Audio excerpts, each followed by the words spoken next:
Hello കൂട്ടുകാരെ, പുതിയൊരു വീഡിയോയിലേക്ക് എല്ലാവർക്കും സ്വാഗതം. ഇന്ന് നമ്മൾ 5ാം ക്ലാസ്സിലെ ലാസ്റ്റ് ചാപ്റ്ററാണ് കേട്ടോ പഠിക്കാൻ പോകുന്നത്. അതായത് നമ്മുടെ ടെക്സ്റ്റ് ബുക്കിലെ ലാസ്റ്റ് ചാപ്റ്ററാണ് a day at the farm എന്ന് പറഞ്ഞുള്ള ചാപ്റ്റർ. നമുക്കത് വായിച്ചു നോക്കാം. You have already read the story of Parvati who love the fields, the trees and the plants. എന്താണ് നമ്മൾ പാർവതിനെ കുറിച്ച് കഴിഞ്ഞ ക്ലാസ്സിൽ പഠിച്ചു അല്ലേ? ഫീൽഡും പ്ലാന്റ്സൊക്കെ ഇഷ്ടപ്പെടുന്ന Parvathi. Here is the story of two kids who go to feed the animals on a farm. ഈ സ്റ്റോറി എന്തിനെ പറ്റിയാണ്? ടു കിഡ്സ് അനിമൽസ്, ഫാമിലെ അനിമൽസിനെ ഫീഡ് ചെയ്യാൻ, ഭക്ഷണം കൊടുക്കാൻ പോകുമ്പോൾ ഉള്ളൊരു സ്റ്റോറിയാണിത്. Okay, let's see what happens. നമുക്ക് കാണാം എന്ത് സംഭവിച്ചു എന്ന്. ഓക്കെ, നമുക്ക് കാണാം. A day at the farm, ഒരു ദിവസം ഫാമിൽ. പിക്ചറിൽ കാണുന്നില്ലേ ഫാമായ എന്താണ്? അവിടെ 2 കുട്ടികൾ നിൽപ്പുണ്ട്, നിറയെ ഷീപ്പ്, പന്നികളും അങ്ങനെ കുറേ ഇത് നിൽപ്പുണ്ട് അല്ലേ? അപ്പോൾ അത് ഫാമാണ്. ആ 2 കുട്ടികളായിരിക്കും നമ്മുടെ ക്യാരക്ടേഴ്സും. One day Bill invited his friend Meg to visit his granddad's farm. അപ്പോൾ ആരാണ് ഇതിലെ ക്യാരക്ടേഴ്സ്? ബില്ലും മെഗുമാണ് ക്യാരക്ടേഴ്സ്. ഒരു ദിവസം ബില്ല് മെഗ് എന്നുള്ള തൻ്റെ ഫ്രണ്ടിന് ബില്ലിൻ്റെ ഗ്രാൻഡ് ഡാഡ്, അതായത് മുത്തച്ഛൻ്റെ ഫാം വിസിറ്റ് ചെയ്യാനായിട്ട് ക്ഷണിച്ചു. Granddad needs help on his farm, Bill said. Bill എന്താണ് പറഞ്ഞത്? ഗ്രാൻഡ് ഡാഡ് മുത്തച്ഛന് ഫാമിൽ ഹെൽപ്പ് ആവശ്യമുണ്ടെന്ന് പറയും. The kids went to the farm. ആ കിഡ്സ് എന്ത് ചെയ്ത് ഫാമിലോട്ട് പോയി. Granddad gave the kids some jobs to do. Granddad എന്ത് ചെയ്ത് ആ പിള്ളേർക്ക് എന്തെങ്കിലുമൊക്കെ ജോലി ചെയ്യാൻ കൊടുത്തു. Please peel the ears of corn and then help me sow the seeds he sowed. അപ്പോൾ എന്ത് ചെയ്ത കോണില്ലേ, കോണിൻ്റെ തൊലി പൊളിച്ചിട്ട് വിത്തെടുക്കാനായിട്ട് തൊലി പൊളിച്ച് കൊടുക്കാനായിട്ട് അവരുടെ അടുത്ത് കൊടുത്തു. They were very happy to do the work. അവരെന്താണ് ആ വർക്ക് കിട്ടിയപ്പോൾ എന്താണ് അവർക്ക് അത് ചെയ്യാനായിട്ട് നല്ല സന്തോഷമായിരുന്നു. Now you can help me feed the animals if you are not tired, said granddad. അപ്പോൾ എന്താ ഗ്രാൻഡ് ഡാഡ് പറഞ്ഞു, നിങ്ങൾ ക്ഷീണിച്ചിട്ടില്ലെങ്കിൽ നിങ്ങൾ എന്നെ അനിമൽസിന് ഫുഡ് കൊടുക്കാൻ സഹായിക്കുമെന്ന് പറഞ്ഞു. അപ്പോൾ പിള്ളേരെന്ത് പറഞ്ഞു? No we are not tired. ഇല്ല, ഞങ്ങൾ ക്ഷീണിച്ചിട്ടില്ല. വി ഷാൽ ഹെൽപ്പ് യു, ഞങ്ങൾ എന്തായാലും ഹെൽപ്പ് ചെയ്യാമെന്ന് പറഞ്ഞു. The kids said the great enthusiasm. അവരെന്താണ് ഇതിന് ഭയങ്കര എക്സൈറ്റഡ് ആണല്ലേ? നമുക്ക് പിള്ളേർക്ക് കുഞ്ഞിലേക്ക് ചെറിയ ജോലിയൊക്കെ ചെയ്യാൻ കിട്ടുമ്പോൾ എന്താണ് നമ്മൾ ഭയങ്കര എക്സൈറ്റഡ് ആവും. അതേപോലെ അവർ എക്സൈറ്റഡ് ആയിട്ട് പറഞ്ഞു, ഇല്ല ഞങ്ങൾ ടയേർഡൊന്നും ആയിട്ടില്ല, ഞങ്ങൾ ചെയ്യാമെന്ന് പറഞ്ഞു. They fed the sheep and the geese. അവരെന്താണ് ഷീപ്പിനും ഗീസ് എന്താ ഉദ്ദേശിക്കണേ? ഗീസ് എന്ന് പറഞ്ഞാൽ ഈ ഡക്കിനെയൊക്കെ പോലെ ഇല്ലേ, വെള്ളത്തിലൂടെയൊക്കെ ജീവിക്കുന്ന വെള്ളത്തിൽ നടക്കാൻ പറ്റുന്ന ഒരു ജീവിയാണ്. ഡക്കിനൊക്കെ പോലെ ഫെദറുള്ളതും അങ്ങനത്തത്. അപ്പോൾ അവരെന്ത് ചെയ്യും? ആടിനും ഗീസിനൊക്കെ ഫുഡ് കൊടുത്തു. Granddad had all kinds of animals on the farm. എന്താണ് എല്ലാ തരത്തിലുള്ള ആനിമൽസും ഗ്രാൻഡ് ഡാഡിൻ്റെ ഫാമിലുണ്ട്. They went with him to the barn to collect hay for the cows. Barn എന്ന് പറഞ്ഞാൽ പത്തായപ്പുര അല്ലെങ്കിൽ എന്താണ് കളപ്പുര എന്നൊക്കെ പറയും. അതായത് എന്തെങ്കിലും നമ്മൾ അവരുടെ ഫുഡൊക്കെ സൂക്ഷിച്ച് വെക്കണത്, അവർക്ക് കൊടുക്കാനുള്ള ഇതൊക്കെ സൂക്ഷിച്ച് വെക്കില്ല. അങ്ങോട്ട് പോയിട്ട് എന്ത് ചെയ്തു? ഹേ എന്ന് പറഞ്ഞാൽ വൈക്കോല് കൊടുക്കാനായിട്ട്. They went with him to the barn to colour hay for the cows. അവർക്ക് പുല്ല് കൊടുക്കാനായിട്ട് എന്താണ് പശുക്കൾക്ക് പുല്ല് കൊടുക്കാനായിട്ട് അവർ അത് കളക്ട് ചെയ്യാനായിട്ട് അങ്ങോട്ട് പോയി. There I have a collection of bees also, showing another side of the farm. Granddad added, You need not feed the bees. Do not disturb them. അപ്പോൾ എന്താണ് അങ്ങോട്ട് ചൂണ്ടിക്കാണിച്ചിട്ട് ഗ്രാൻഡ് ഡാഡ് എന്ത് പറഞ്ഞു? അവിടെ എനിക്കൊരു തേനീച്ച കളക്ഷൻസ് ഉണ്ട്, തേനീച്ചയുടെ തേനീച്ച വളർത്തുന്നുണ്ട്, നിങ്ങളതിനെ ഫീഡ് ചെയ്യണ്ട, അതിനെ ഞാൻ ഫീഡ് ചെയ്തോളാം. ഡു നോട്ട് ഡിസ്റ്റർബ്, നിങ്ങൾ അതിനെ ശല്യപ്പെടുത്താതിരുന്നാൽ മതി എന്ന് പറഞ്ഞു. Do you know what the kids did? നിങ്ങൾക്കറിയാമോ ആ പിള്ളേരെന്താ എന്താണെന്ന് ചെയ്തതെന്ന് നോക്കാം അല്ലേ നമുക്ക്. They went near the bees secretly. അവരെന്ത് ചെയ്ത് ആ തേനീച്ചക്കൂട്ടങ്ങളുടെ അടുത്ത് സീക്രട്ട് രഹസ്യമായിട്ട് പോയി. Grand did not notice it. Grand എന്താണ് അത് ശ്രദ്ധിച്ചില്ല. Bill stepped on a log and peeped into the hive. Bill എന്ത് ചെയ്തു, ഒരു വലിയ തടിക്കഷ്ണം അവിടെ കിടക്കുന്നുണ്ടല്ലേ, അവിടെ കയറി നിന്ന് പീപ്ഡ് എത്തി നോക്കി, കൂട്ടിലോട്ട് എത്തി നോക്കി. They are sleeping he declared. അപ്പോൾ അവൻ എന്ത് പറഞ്ഞു, എത്തി നോക്കിയിട്ട് അവൻ എന്ത് പറഞ്ഞു, അവർ കിടന്ന് ഉറങ്ങിയാണ് എന്ന് പറഞ്ഞു. But they were not actually sleeping. പക്ഷെ എന്താണ്, അവർ ഉറങ്ങിയായിരുന്നില്ല. Bill fell off the log. എന്താണ്, ബിൽ എന്ത് ചെയ്ത് പെട്ടെന്ന് ആ തടിക്കഷ്ണത്തിൽ നിന്ന് വീണു. The bees were disturbed. അപ്പം എന്ത് ചെയ്യുന്നത്, ആ ഒച്ചയൊക്കെ കേട്ട് അവർക്ക് ശല്യമായി. The bees flew after Bill and Meg. ബില്ലിൻ്റെയും മെഗിൻ്റെയും നേരേക്ക് ആര് തിരിഞ്ഞ് ബീസ് പറന്ന്. The kids ran fast. അവർ വേഗത്തിലോടി. The bees flew faster. അവരെക്കാളും വേഗത്തിലല്ലേ ബീസ് ഓടണം, അങ്ങനെ ഓടി. ദേ കെയിം നിയർ ദ കിഡ്സ്. അവരെന്താണ്, ആ കിഡ്സിൻ്റെ അടുത്തെത്തി.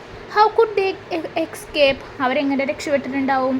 A stream jump into it. അപ്പോൾ അവിടെ എന്താണ്, ഒരു അരുവി കണ്ട്, അപ്പോൾ അതിലോട്ട് ജമ്പ് ചെയ്യാൻ പറഞ്ഞു. Bill screamed. They jumped into the stream. അവരെന്ത് ചെയ്ത് ആ സ്ട്രീമിലോട്ട് ജമ്പ് ചെയ്തു. അപ്പോൾ എന്താണ്, ഇതൊന്നും ഗ്രാൻഡ് കണ്ടിട്ടില്ല അല്ലേ. അവരെന്താണ്, ഗ്രാൻഡ് പ്രത്യേകിച്ച് പറഞ്ഞതാണ് അങ്ങോട്ട് പോകരുത്, ഫുഡ് കൊടുക്കരുത്, അവരെ ഡിസ്റ്റർബ് ചെയ്യരുതെന്ന്. അപ്പോൾ ബില്ല് അവിടെ ചെന്ന് എത്തി നോക്കിയത് കൊണ്ട് അവർക്ക് ഡിസ്റ്റർബായി അങ്ങനെ വന്നതാണ്. ഇനി എന്തായിരിക്കും നടന്നിട്ടുണ്ടാവുമെന്ന് നമുക്ക് നെക്സ്റ്റ് പേജ് നോക്കാം. The bees flew back to their hive. The stream was not deep. It saved the kids from the angry bees. Grandad ran to the stream and helped them get out. ഇതാണ് the bees flew back into their hive. അവരെന്താ ഇത് കൂട്ടിലേക്ക് തിരിച്ചു പോയി. The stream was not deep. ആ അരുവിക്ക് അത്ര ആഴമൊന്നും ഉണ്ടായിരുന്നില്ല. It saved the kids from the angry bees. ആ ദേശക്കാരന്മാരായ തേനീച്ചകളിൽ നിന്ന് ആ സ്ട്രീം എന്ത് ചെയ്ത് കുട്ടികളെ രക്ഷിച്ചു. Granddad ran to the stream and helped them get out. അവരെന്താണ്, ഗ്രാൻഡാഡ് ഓടി വന്നിട്ട് അവിടെ നിന്ന് എഴുന്നേക്കാനായിട്ട് അവരെ സഹായിച്ചു. Granddad said, you can feed the animals and help them but do not disturb them. അപ്പോൾ ഗ്രാൻഡാഡ് എന്ത് പറഞ്ഞു, നിങ്ങൾക്ക് അവരെ എന്താണ് അനിമൽസിന് ഫുഡ് കൊടുക്കാം, അവരെ ഹെൽപ്പ് ചെയ്യാം, പക്ഷെ അവരൊരിക്കലും എന്ത് ചെയ്ത് ഡിസ്റ്റർബ് ചെയ്ത് ശല്യപ്പെടുത്തരുതെന്ന് പറഞ്ഞു. We are sorry the kids said. അവരെന്ത് പറഞ്ഞു, ഞങ്ങളോട് ക്ഷമിക്കണം എന്ന് പറഞ്ഞു. ദേ വർ വെറ്റ്. അവരാകെ നനഞ്ഞു. But they were happy at last. അപ്പം അവസാനം എന്ത് ചെയ്ത് അവർക്ക് സന്തോഷമായി അല്ലേ.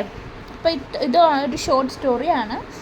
ഇതിലധികം ആക്ടിവിറ്റീസ് ഒന്നുമില്ല, നമുക്ക് ഒരു സ്റ്റോറി ഇനാക്ടേഷനൊക്കെയാണ് ഉള്ളത്. അതൊക്കെ നമുക്ക് ക്ലാസ്സിൽ ചെയ്യേണ്ടതാണ്.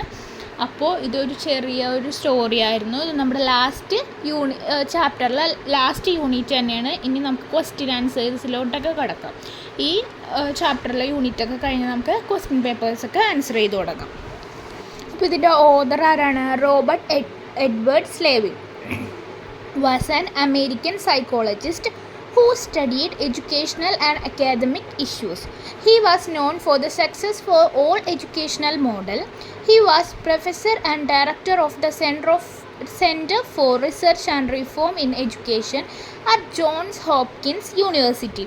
അപ്പോൾ ഒരു അമേരിക്കൻ സൈക്കോളജിസ്റ്റിൻ്റെ സ്റ്റോറിയാണ് കേട്ടോ ഇത്. ഇനി നമുക്ക് ഗ്ലോസറി ന്യൂ വേർഡ്സ് നോക്കാം. ബാൺ, BARN, ബാൺ എന്ന് പറയുന്നത് എന്താണ്? A place for storing hey to remove the outer covering of A fruit or seed. For example എന്താണ്, ഞാൻ പറഞ്ഞില്ലേ സ്റ്റോർ ചെയ്യണ സ്ഥലം. പീൽ എന്ന് പറഞ്ഞാൽ to remove the outer covering. എന്താണ്, തൊലി പൊളിക്കുക എന്നൊക്കെ പറയൂലേ നമ്മ. പീൽ ദ ബനാന എന്ന് പറയുന്നതാണ് അതിൻ്റെ ബനാനയുടെ തൊലി പൊളിച്ച് കളയുക, അതായത് നമ്മുടെ പുറന്തോടിയില്ലേ അത് പൊളിക്കുക. Peep, to take a secret look. Peep എന്ന് പറഞ്ഞാൽ എന്താണ്, ഒരു എത്തിനോട്ടം, ഒരു കള്ളനോട്ടം. Okay. Scream, to give out a long loud cry. ഒച്ചത്തിലുള്ള കരച്ചിൽ. ഓക്കെ. ഇനി activity 1. We have gone through the picture story a day at the farm. Let's retell the story in our own way. Your teacher will begin the story. You may tell the rest of the story one by one. Everyone can contribute one sentence each and complete the story. അതെന്താണ്, ഒരു chain story telling ആണ് പറഞ്ഞിരിക്കുന്നത്. അതായത് ഇത് നമുക്ക് വായിക്കാൻ picture story ആയിട്ട് തന്നെ ഓതറിൻ്റെ ഇതിലല്ലേ ഇത് നമ്മുടെ ഓൺ. ഇപ്പോൾ നമുക്ക് കഥ മനസ്സിലായല്ലോ. അപ്പം നമ്മുടെ ഓൺ വേർഡ്സിൽ പറയാനായിട്ടാണ് പറഞ്ഞിരിക്കുന്നത്. അത് നമുക്ക് ക്ലാസ്സിൽ ചെയ്യേണ്ടതാണ്. ഇനി activity 2, let's enact the story. Your teacher will narrate the story a day at the farm. You may listen to your teacher and act out of the events in the story. നമ്മുടെ സ്റ്റോറിയിൽ ഓരോ events തന്നിട്ടുണ്ട് അല്ലേ. ആദ്യം അവർ farm visit ചെയ്യാൻ വരുന്നു, അത് കഴിഞ്ഞിട്ട് അവർ ഫീഡ് ചെയ്യണ്, അത് കഴിഞ്ഞിട്ട് ഗ്രാൻഡ് ഡാഡിൻ്റെ ഒപ്പം എന്താണ് പശുക്കൾക്ക് പുല്ല് കൊടുക്കാനായിട്ട് തൊഴുത്തിലോട്ട് പോകുന്നു. അങ്ങനെയൊക്കെ ഉള്ള ഓരോ ഈവൻറ്റ്സില്ലേ അത് ആക്ട് ചെയ്ത് അഭിനയിച്ച് കാണിക്കാനാണ് പറഞ്ഞിരിക്കുന്നത്. ഇനി നമുക്ക് ആക്ടിവിറ്റി 3 പോവാം.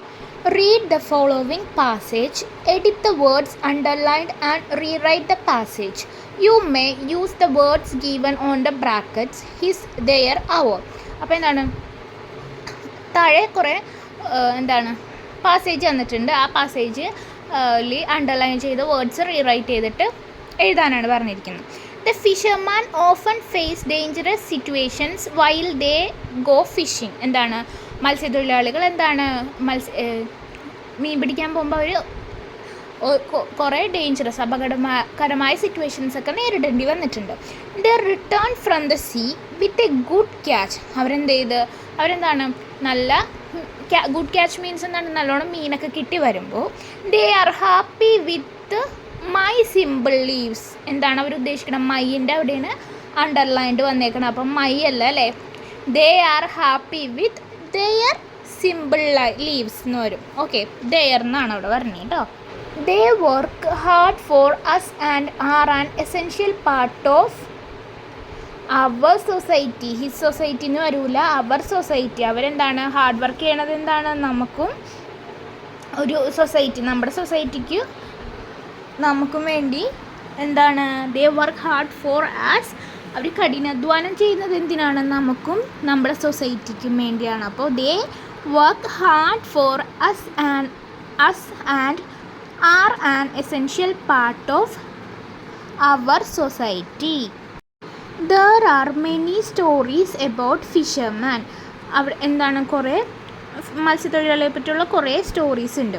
One of the most famous stories about a fisherman is the old man and the see.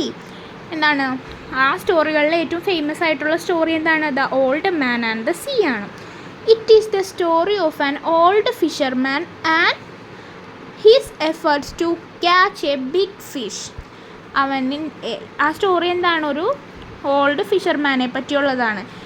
ഒരു ബിഗ് ഫിഷിനെ പിടിക്കാൻ വേണ്ടിയുള്ള എഫേർട്സിനെ കുറിച്ചുള്ളൊരു ഇതാണ്. അപ്പോൾ ഇവിടെ അണ്ടർലൈൻ ഹെർ എന്നാണ്. അപ്പോൾ അവിടെ എന്ത് വരും? ഹിസ് എന്ന് വരും. ആക്ടിവിറ്റി 4 പ്രൊജക്റ്റാണത്. Do you have a biodiversity park in your school compound? What kind of plants trees are there? Biodiversity എന്ന് പറഞ്ഞാൽ ട്രീസും പ്ലാന്റ്സും ഒക്കെ ഒരുമിച്ച് നിൽക്കുന്നത്. Do you know their names? നിങ്ങൾക്ക് അതിൻ്റെയൊക്കെ പേരറിയാമോ? നിങ്ങളുടെ സ്കൂളിൽ ബയോഡൈവേഴ്സിറ്റി പാർക്ക് ഉണ്ടോ? You may attach name boards to the trees, give a suitable name for your park, fix signboards and directions to the park wherever required. എന്താണ് അപ്പം ഉണ്ടെങ്കിൽ എന്താണ്? യു മേ അറ്റാച്ച് നെയിം ബോർഡ്സോ ടു ദി ട്രീസിൻ്റെയൊക്കെ പേര് എഴുതിയിട്ട് ആ ട്രീസിലോ വെക്കാനാണ് പറഞ്ഞേക്കുന്നത്. പിന്നെ ആ പാർക്കിനൊരു നല്ല പേര് കണ്ടുപിടിച്ച് ചെയ്യുക. ഫിക്സ് സൈൻ ബോർഡ്സ്, എങ്ങോട്ടാണ് പോകേണ്ടതെന്ന് ഒക്കെ കറക്റ്റ് ഡയറക്ഷൻ എവിടേക്കാണ് വേണ്ടതെന്ന് വെച്ചാൽ അവിടെ കൊടുക്കാമെന്നാണ് പറഞ്ഞിരിക്കുന്നത്. അപ്പം എന്താണ് 5ാം ക്ലാസ്സിലെ നമ്മുടെ ഫുൾ ഇംഗ്ലീഷ് ടെക്സ്റ്റ് ബുക്ക് ഇന്നത്തോടെ നമ്മൾ കവർ ചെയ്തിട്ടുണ്ട്. ഇനി നമുക്ക് നെക്സ്റ്റ് വീഡിയോയിൽ ക്വസ്റ്റ്യൻ പേപ്പേഴ്സ്, ആനുവൽ എക്സാമിൻ്റെ ക്വസ്റ്റ്യൻ പേപ്പേഴ്സ് ആൻസർ ചെയ്യാവുന്നതാണ്. ഓക്കെ, വീഡിയോ ഇഷ്ടമായാൽ ലൈക്ക് ചെയ്യുക, ഷെയർ ചെയ്യുക, സബ്സ്ക്രൈബ് ചെയ്യുക. And thanks for watching.